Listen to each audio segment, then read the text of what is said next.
world witnessed a massive shift in the 2020 job market.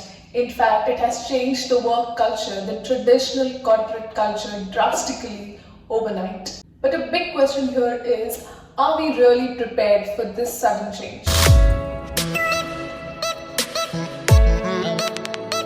Hello and welcome to Thoda Dekho. I am Priyanka and I am here for your knowledge update. Now, before I delve deep into this video, I want you to understand the difference of these two terms which has been incessantly used in this last year. One is remote work and the second is work from home. Now, remote work is like an umbrella term which means working from anywhere outside your office premises. Now, this place can be your home, it can be out on a beach, it can be a cafe or any other co-working space. Work from home is simply put when you work in the luxuries of your home and make a home your office space.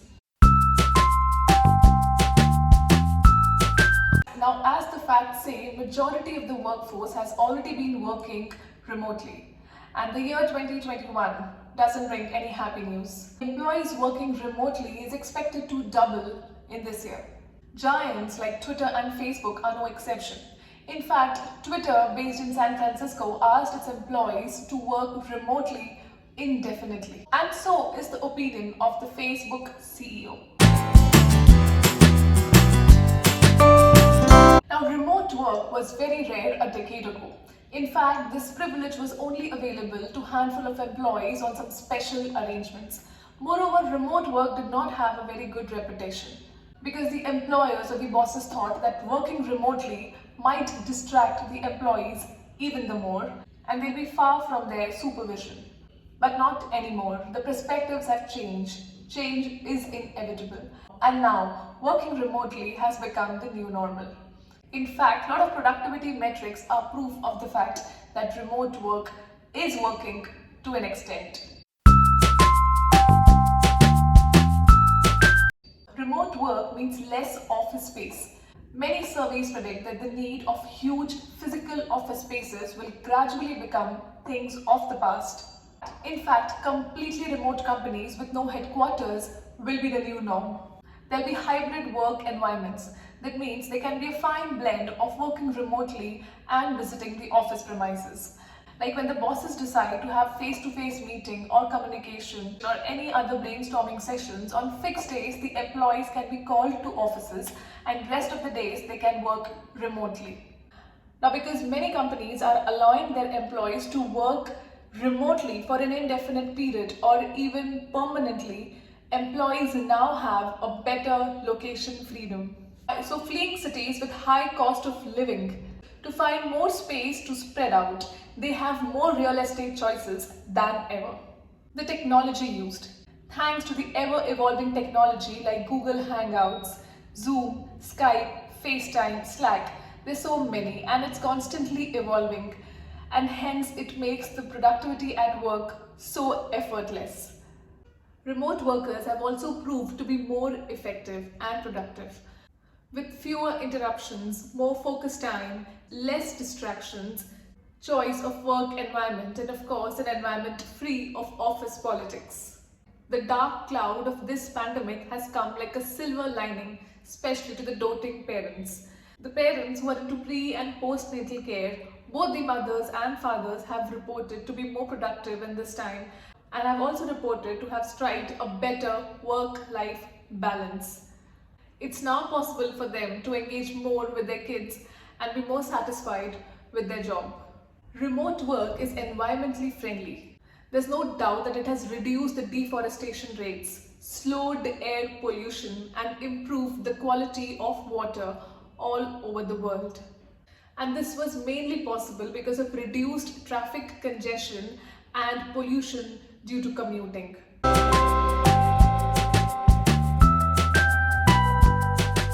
Like every coin has got two sides. Even remote work has got its share of pitfalls. Remote work is not for everyone. While the changes seems revolutionary, there is still a huge chunk of workforce which is not covered in this new normal. Many big tech companies, including the Google, Facebook, Twitter, might rely on remote work permanently, but there are also a host of businesses who've realized that this is not their cup of tea. A staggering 108.4 million workforce still have jobs that cannot be performed sitting at home. And let me quote you a few of the occupations which do not fall under the remote work profile. STEM jobs. Many core STEM jobs cannot be performed sitting remotely at the luxuries of your home. Healthcare, construction, maintenance, production, food services, retail, delivery of goods. Moreover, only the privileged section of the society is able to have a work arrangement at their home offices. And the stress of the lower income groups, clubbed with the job insecurity, has added to a host of psychological and mental disorders. This was for the underprivileged sections, or especially the sections who cannot sit at home and perform remote works. But what about the remote workers? What about those employees who are sitting at home and conducting hour-long meetings? Do you think this kind of a work profile is suitable for the long run? Remote work can be stressful even for them. In an office kind of a setting, there are so many face-to-face interactions. There can be positive attitudes in the environment, strong relationships which can help one grow personally. There can be personal advancements. But sitting in homes, confined in your rooms, this thing may not be possible. Along with this, an employee also needs to put extra effort to amplify their productivity virtually. Being at home for months together, confined in a room for hours together, concentrating or focusing on a computer screen or a laptop screen again for hours together can be a real daunting task, and it can also send goosebumps to the best of the introverts. With less or probably no social interactions, the best of the introverts can also start feeling greatly claustrophobic. Moreover, it's extremely difficult to maintain your energy levels, to be self-motivated, to constantly have that kind of a pep talk with yourself can be extremely challenging. One can easily fall prey to a host of mental fatigue problems by attending hour-long meetings. So what do you think is the solution to this problem? What is the way forward? In my opinion, I strongly feel that instead of resisting the change, companies and organizations should accept this change, should adopt to this change gracefully. The employers need to improve their remote work capabilities and policies. There can be hybrid ways of working. Like I said earlier in this video, wherein on few days, on some specific days, employees can be called to the office premises for some brainstorming, for some face-to-face meetings, and other times they can work remotely. Even working from the luxuries of your home calls for having a designated and a systematic work culture. One has to be free of positive distractions at home, which can be either your family, kids around, pets can also be potential distractions. Many folks love the idea of working in solitude, but as the adage goes, all work and no play makes Jack a dull boy. Plan for some social interactions. You can have a lunch date, a coffee date. Try to have more of family get-togethers. Try to be more active socially at least once a fortnight. Try a hand at cooking. Try to spend more time with your family.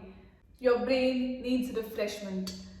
It's very important to be active and have a connect with the outside world.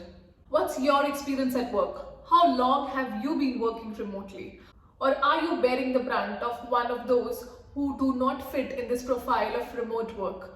Whatever your story is, I'd love to hear from you. I hope you like this video. Please share this video with as many people as you can. Let's share the knowledge. Let's share happiness. Thank you so much for watching.